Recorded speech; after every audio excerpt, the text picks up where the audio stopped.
So welcome to your world again. And this morning, we're going to spend time focusing on sports and the whole business of how we resume sports across the country. Today, I'm joined by my colleague from the NTV Sports Desk, Aida Warenga, who will be sharing the burden of driving this discussion. Aida, good morning and welcome.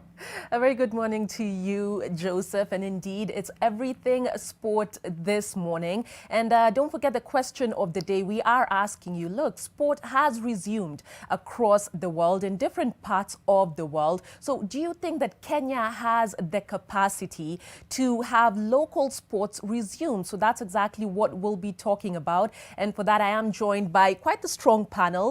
Julius Ndegwa, who is in studio with me. He is an athlete's rights champion.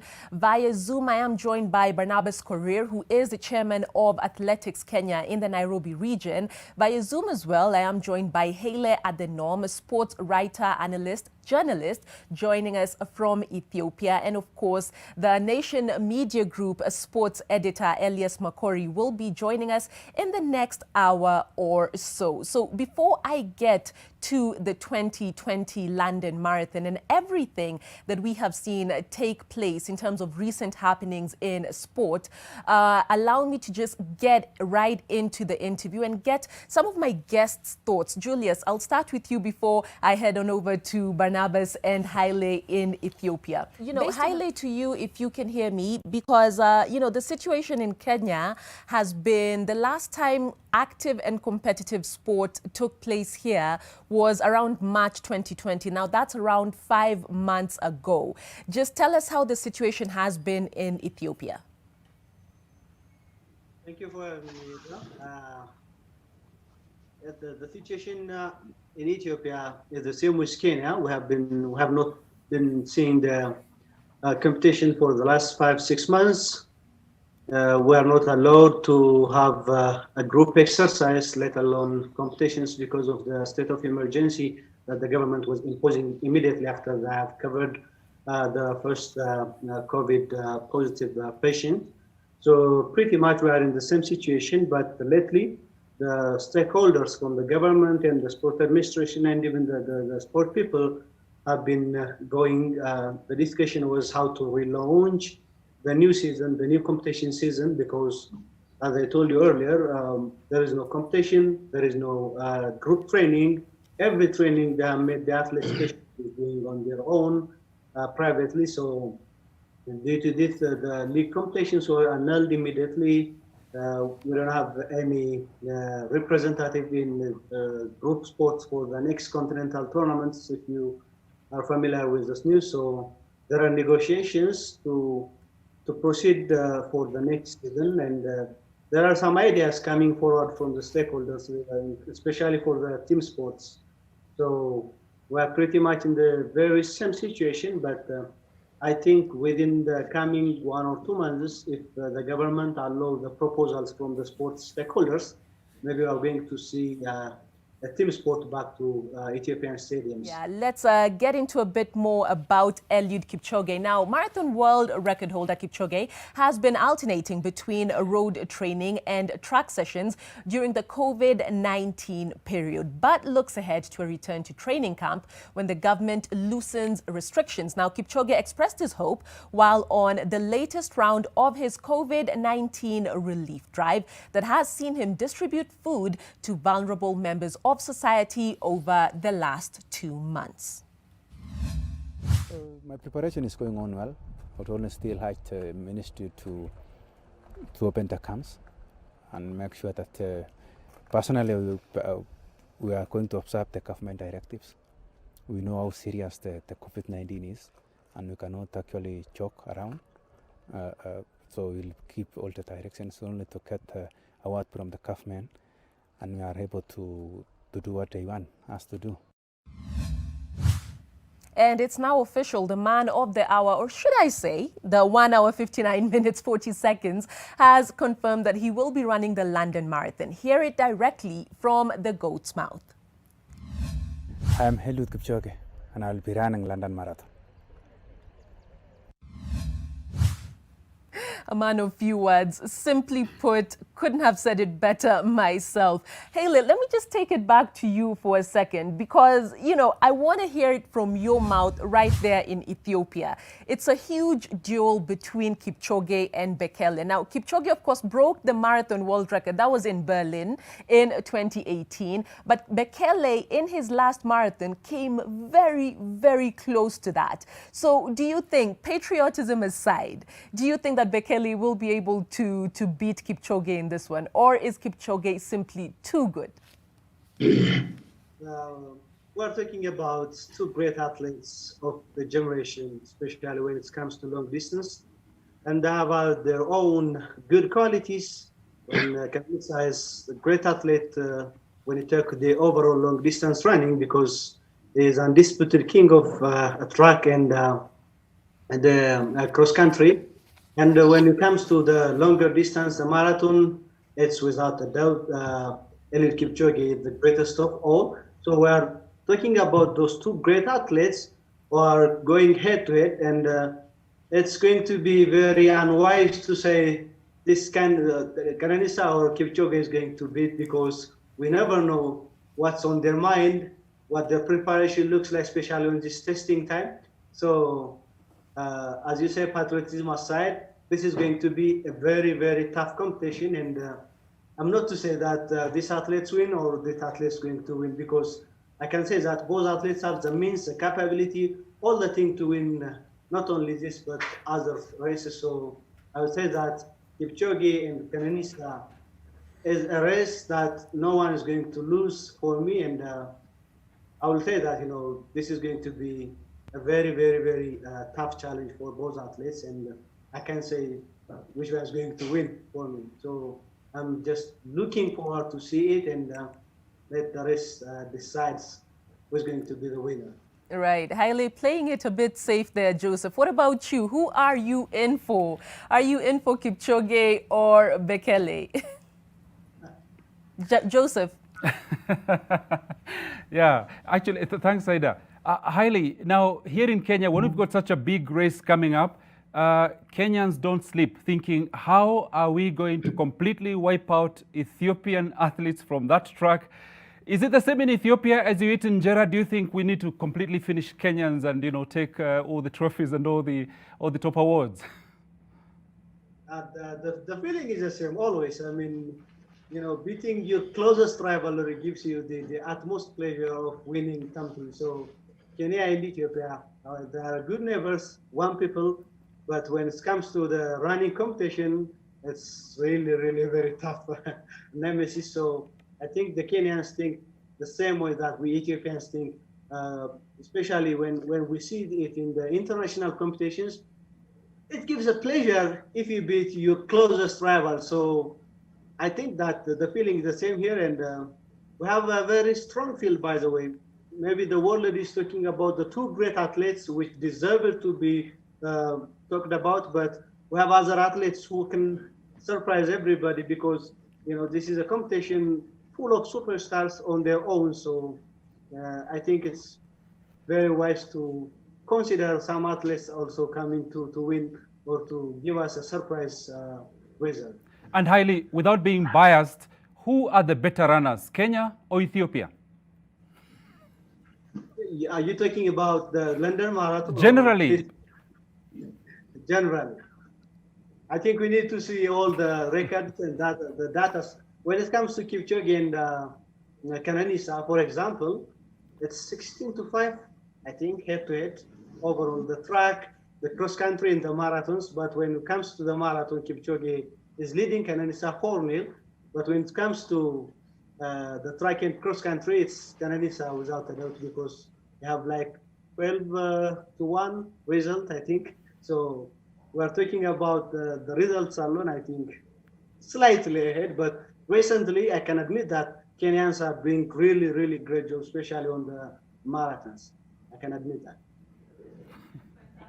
Joseph, that is one question that goes back way, way in time. I'm sure you can also remember that huge battle that was between the likes of Paul Tergat and Haileegziabher, friends on and off the track. But fierce competitors when they went at it. Quick thoughts, Julius, from you on the 2020 London Marathon coming up. Are you excited? I'm sure, let me guess, you would like to see Kipchoge take it. Obviously. But you see, when I see these people run in the same race, Kipchoge is overconfident. And I don't know what happens to Bekele, but whenever Bekele runs his own race without Kipchoge, he can even break the record. So my expectations are different in this case. Because when you see these people meet together, yeah, like this one in October, it is Kipchoge is going to win. Why? Because of, it is not because Bekele is not perfect. I don't want to challenge Ethiopians, but I want to tell them Kipchoge is a man to watch on this event. Number two, when talk of, these are two lions, two legends, and they want, they are Melvin, they are aging, and they want to make the historical event. They want to make it a historical act as they maybe get into their retirement. So as far as I'm concerned, one of them or maybe both of them, they know that they have this chance this year to make it happen. Or even not, if it is not this year, maybe they're not going to drop the mark of that record in a day soon. So I believe Kipchoge, as far as I know this man, he must prove to the world that he's still the man to roar in marathons until his retirement. I remember when this man, Mofara, there's something that he said, that until this man retires, then I can be able to beat him, or I can be able to win marathons. So they have admitted that Right. This man is the king of marathons, and I don't believe and I expect that Kipchoge can let this country down, he can let even himself down. He's going to win this no matter what. So he's a man to watch, and I don't see that I'm trying to rate this Kenenisa Bekele.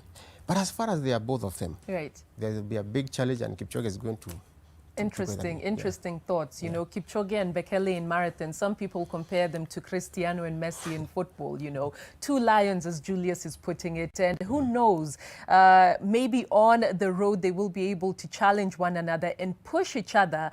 Are we going to see a new course record? Might we see a world record? Is the question on a lot of people's minds going into October's London Marathon. Let's get into the next bit, which is all about the Diamond League, with the athletics season resuming in the last few weeks. Okay, we'll get to that in just a bit. Let's keep it still on the 2020 London Marathon. I'll get a bit technical with you, Korir, because, you know, there has been the new bubble format, at least within London, and the course will be different. What do you make of it, and do you think it can produce that new course record, perhaps even a world record? Realistically, I hear what Julius and Haileegziabher have said, and I would like to term this event as remember the rumble in the jungle. It is going to be a mind game versus the speed. The person who has got the toughest mind can actually win that event. As for the course record, I mean, the course itself is different from the previous course that London has been using. And it is very difficult to break a world record when you go in a loop. You know, there are quite loops. So you remember in Milan, Adhanom, where Kipchoge tried to break the 2 hours, and it was quite difficult. Equally the same for this, the purple, the course which they are going to use now. It might not be technically feasible to break the world record in that course. Secondly, you have two giants competing against one another. And of course now, you know, normally you can have the pace setters, the pacemakers, but of course, after the pace setters drop, it will be now who is going to take the pace. That is where the mind game comes in. And of course, the speed. As I said, my take is that the person who is going to win is the one who is the toughest in the mind and who can resist the pressure, because it is about pressure. The two of them are the best athletes in both track and also marathon. They have the speed. Towards the finish, it will now determine who is going to go very fast. I've seen both of them running before. And as Julius puts it, sometimes Bekele Pog was under pressure, a little bit under the pressure towards the end. But if we can sustain that, then I'll tell our Kenyan to be ready for fireworks. But I think, as Haile puts it, it depends on the day, the morning of that day, how an individual athlete wakes up. And of course, we really want the best to win. Both of them are brothers. Our two countries are great friends. All right, we're losing you a bit, Korir. I'll give you time to just sort out that technicality. I'll definitely still want more of your thoughts on the London Marathon because we have focused on the men, but the women as well. We'll get to the likes of Bridget Kosgei, former winner Vivian Cheriot in just a bit. Haile, to you before I get to Bernabas, I do hope his connection is much, much better now and has stabilized. Because, you know, focusing on the Diamond League, Haile, we have seen Kenyans and Ugandans. Wow, the new Prince of Monaco, Joshua Cheptegei there, you know, really establishing themselves in terms of dominance over the last two legs. We're not really seeing too much of the Ethiopians, though. I mean, what are you guys planning? We need to wait and see what I've been doing in the background. Congratulations for Joshua. He was really, really good at that moment. And I think the congratulations was forwarded by the man himself, Kenenisa, on his Instagram post, congratulating him for breaking his 16-year record. Though he still have the 5,000 meter indoor and 10,000 meter world records on his hands. I'm sure if Joshua is keeping up with this amazing performance, and every record in the world is in danger. So congratulations for the new prince. Speaking about the Ethiopians in the Diamond League, I think the logistics and the travel issues are the main problems nowadays for the Ethiopian athletes to go and run, especially the fear for the safety of the health situation we are facing around the world is one of the problems, I think, and maybe the trainings. Because in Ethiopia, the athletes were usually trained in groups, and due to the state of emergency, you cannot go to places if you are above 4 people. So due to this, maybe the training for the group is abandoned. Maybe that's one of the effects. And as an Ethiopian, especially the athletes, they don't want to speak ahead of the race that they are going to do this and that. But when they are going to the races, their aim is to win, and winning their way. So if they don't think that they are going to win that race, they prefer not to go and race. So maybe this is the other case that we are not seeing the Ethiopian athletes on the Diamond Leagues, but congratulations for other Africans. Right, fantastic. Thanks a lot, Haile. Tell us your thoughts on the 2020 London Marathon. We've had comments from all the people involved so far in this discussion. You might have heard what Haile told us all the way from Ethiopia. What do you think? Yeah, first of all, to say hi to Haile in Addis Ababa. Is a great journalist, and it's good to have him on air. Well, it's going to be very exciting, and exciting because there'll be no fans, there'll be no added pressure on the athletes in terms of spectators. So it will be a mental kind of race. I know people are focusing on Eliu and Kenenisa in the men's race, but I'd say look out for Tamirat Tola. Tamirat, I've traveled with him extensively. I was with him in Prague a couple of years back when he won the Prague half marathon.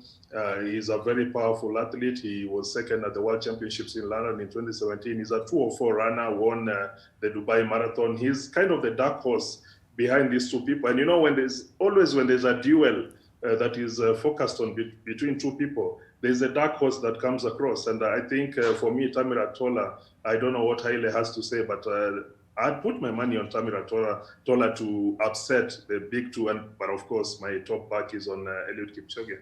Interesting. Let's get a bit technical. Let's just get a wee bit technical. Haile, your thoughts on that?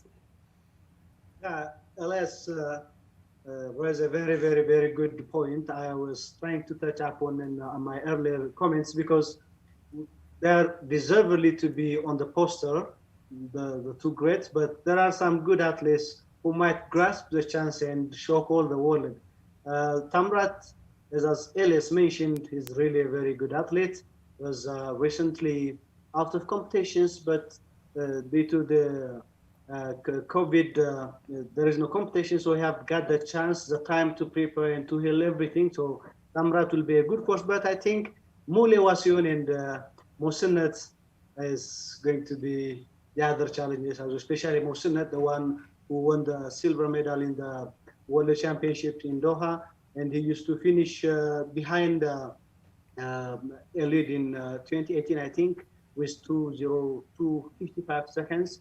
So there are some athletes who might shock the world, and I will agree with Elias that maybe we're talking too much about the two greats, which they deserve, as I mentioned many times, but we might see another athletes who can take a chance. Interesting. So there might just be a dark horse who comes and swerves his way all the way to the top as the world is focused on these two great athletes.